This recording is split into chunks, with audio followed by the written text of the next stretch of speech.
It's a collective trauma, and I think we're all just hoping that at some point we can release that breath.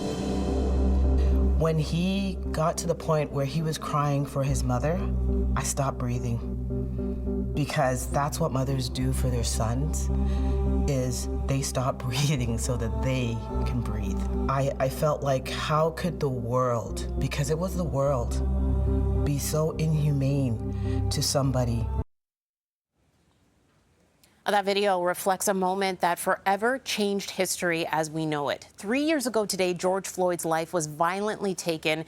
He may not be with us now, but we're taking time to remember his life. Plus, look at what has changed in the fight against anti-Black racism and what still needs to be done. So joining us now live for this discussion is Cityline host Tracy Moore, Sportsnet's Donnovan Bennett, and artist and co-founder of Black Lives Matter, Rodney Diverlus. All three of you, thank you so much for coming in and joining us for this Tam, discussion. thank you for doing this. I'm happy Breakfast Television is shining this spotlight on this moment, and yeah, we're all happy to be here in community talking about this. Yeah, definitely. And sparked mostly by Donnovan and your work that you've been doing here at Rogers Sports and Media, trying to keep this a topic that we continue to discuss. And as much as we're not showing the video, that moment at the time when George Floyd lost his life, I do want to go back to, I think it's important to reflect on the moment that you saw the video. Yeah. And what that felt like then, because the feelings were intense. And we want to let people know that those feelings are still within so many of us. Tracy, I'll start with you.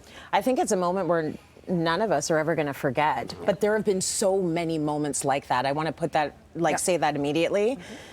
Because I think, for me anyways, when I saw it, I remember, leaning in my kitchen in the little corner by the coffee machine. That's where I always am, and the kids are at the breakfast bar. And scrolling through, as I do in the morning, social media.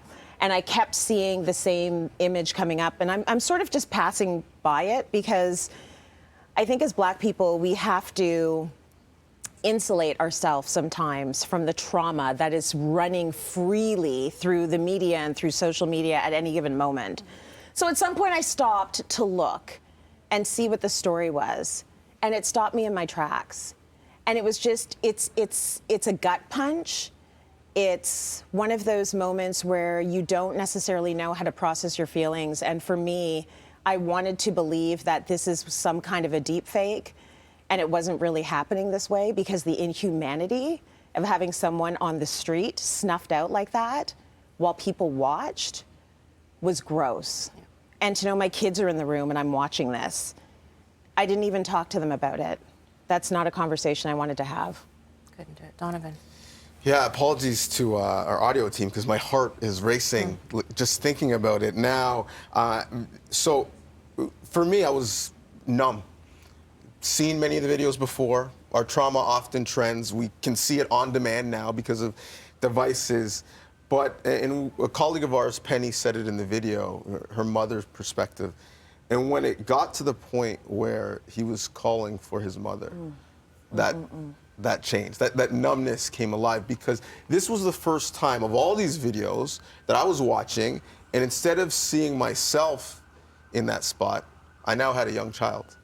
And I saw my son, and I thought of my son calling for his mom, or the chance of me not making it home for my son and his mom. And so that's why, for me, I went from being angry that people were treating this differently, from Eric Garner, who also said I can't breathe, from Philando Castillo, who died in the same city in a very similar way, and angry, quite frankly, that us as Canadians didn't talk about Andrew Loku the same way, DeAndre Campbell the same way, but the perspective changed when I thought of my child. Rodney, I'm going to ask you, you brought up Andrew Loku, who was killed here in Toronto by Toronto police, and that, again, sparked a whole round of protests right here in the city and really across the country. Protests that you were a part of, as well as one of the co-founders of Black Lives Matter. What changes have you seen since then and since George Floyd's death, and have they sustained? I mean, I think the changes we've seen is that we're finally not getting gaslit as Black folk. I think that's a major thing. We were in the trenches from here in Toronto since 2014.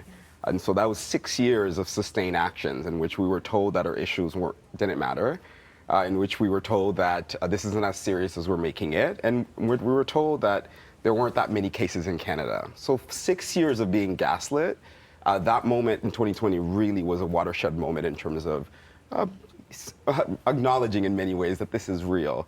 But to be honest, I always see that this work is a marathon and not really a sprint. And anti-Black racism is a 400-year-old project that's been matured and sustained over time. And in the last 3 years, the changes are just starting to scratch the surface. It really is an iceberg, and we have to see our work as being long-term. And I know that even when talking about this, I can feel the energy here. Whenever I'm with Black folk, I have to remind myself and us to just breathe and exhale. It's too much. It really is too much. And re-traumatizing ourselves is, for me, the biggest change is looking forward and looking at a future for us. And how do we look? What do we need? How do we build ourselves up? Right. I'm so glad you said that. That's beautiful.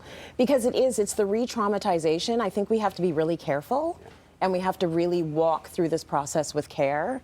And I was going to add to what Rodney said in terms of the gaslighting. We now have language to talk about things that we didn't necessarily have the language to name before. If I was in mixed company, and by mixed company I mean folks that are not Black and folks that are Black, and I talked about microaggressions, I remember having this conversation at the gym, and they were like, microaggressions, like what is that? And I said, well, like how people are always asking me where I'm from, and it's like, I am born here in this country, in this area. And they're like, that's not an insult. They're curious. There was no context at all for this being the sort of thing that would other a person. Yeah. We know what a microaggression is. We can talk about privilege now. We can talk about institutional racism now. We can talk about all of these things, and there will be more people who can follow the conversation and follow the bouncing ball, and that's a big change now. That's a huge one. And also, Tracy, you're talking about advertisements. What we see in the media has changed drastically as well, and that at least will give those who are watching, Black children who are growing up, are looking out and seeing themselves represented a lot more than they were before. Yeah, absolutely. It's been almost a comical sea change. It's a lot. It's a hard pivot. It is a lot. We it's went a huge from pivot. seeing every white doll, white people selling toothpaste, white people selling you cars, white people getting RSPs, and now it's like mixed families, mixed race, Black people selling financial services. It's like, I'm not mad at it. We had a lot of catching up to do, and it's taken a long time. But yeah, it was like fast forward, which is a good thing. It's a good thing. thing. It's what we need. Donovan, I'm going to ask you about the sports angle to this, because as much as there has been change, and so many athletes actually not woke up, they knew that this was happening, and there have been so many protests that happened before George Floyd, and it just exploded after. But there's still a lot that needs to be done, and still a lot of hostility towards Black athletes in every sport. Yeah, I mean, I think what we saw in that moment was Black athletes come together and use their power and their leverage. And literally the NBA players in the bubble said, well, we're not playing, right? If we don't talk about Jacob Blake the way we want to talk about him, if you don't use these arenas not just to fill stadiums, but to fill polls for voting. But what we've still seen is that Black athletes are seen as just entertainers, and they're dealing with racist treatment. We saw that in soccer recently. Vinicius Jr., there's a photo of Evander Kane being screamed at by a fan, which, maybe it's just the lens and the experience that I have, but I view it as, him being treated as a court jester. Just entertain me, but I don't want to hear from you in your humanity. But sports, at the end of the day, is a business, and many of these leagues are doing these things because they understand that they want to be on the right side of history, and it plays. When we talk about the corporate world and the commercials, let's be honest, we're seeing that because all of a sudden they realized, oh, there's a market for this. People want to be seen on the right side of this issue, but my question is, well, who's directing those commercials? Who's marketing them in terms of who's in the C-suites? Who are the board of governors of those companies? That's the change that I want to see, right? Yeah. Not just the commercial change. And I don't think we're there yet. We're not there yet, not behind the scenes, and not at the height of power where we are hoping that will trickle down. We made a conscious decision to have this conversation and have it last about 9 minutes and 29 seconds, the amount of time that Derek Chauvin's knee was on George Floyd's neck. This conversation, though, will continue well past that for years to come. And it has been, Rodney, like you said, something that has been worked on behind the scenes and in front for years before, and we will continue that. I want to thank all of you for joining us here this morning on this very special anniversary. Again, we are marking the death of George Floyd, 3 years since that day in Minneapolis. You're watching Breakfast Television. Stay